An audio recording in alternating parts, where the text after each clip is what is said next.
Hello friends, இன்றைக்கி ஒரு அறுவடை வீடியோ தான் பார்க்க போகிறோம். இந்த வெள்ளை பூசணிக்காய் கொடி நம்ம வீட்டுக்கு பக்கத்தில் நல்லா படர்ந்து வளர்ந்துருந்தது. அதில் ஒரே ஒரு பூசணிக்காய் காய்ச்சிருந்தது. யாருன்னு தெரில, பசங்க யாரோ அதை உடச்சி போட்டு வச்சுருந்தாங்க.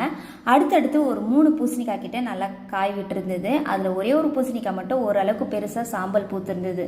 அதை இன்றைக்கி பறித்து கொண்டு வந்துட்டேன். அடுத்ததாக இந்த ரெட் கலர் செம்பருத்தி கீழே வச்சதுக்கப்புறம் நல்லா வளர ஆரம்பிச்சிருச்சு. இப்போ பூவும் கொடுக்குது. கூடவே பிங்க் கலர் செம்பருத்தியும் இருந்தது, பறிச்சுக்கிட்டேன்.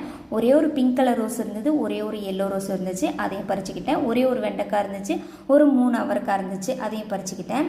அடுத்ததாக பொன்னாங்கண்ணி கீரை, நாட்டு பொன்னாங்கண்ணி கீரை, சிகப்பு பொன்னாங்கண்ணி கீரை ரெண்டுமே ஒரே தொட்டியில் நல்லா கலந்தாப்புல வளர்ந்துருந்துச்சு. 2 கைப்பிடி இருந்துச்சு, பறிச்சுக்கிட்டேன். வீட்டில் கொஞ்சம் கீரை இருக்குது, சேர்த்து சமைச்சிக்கலான்ட்டு.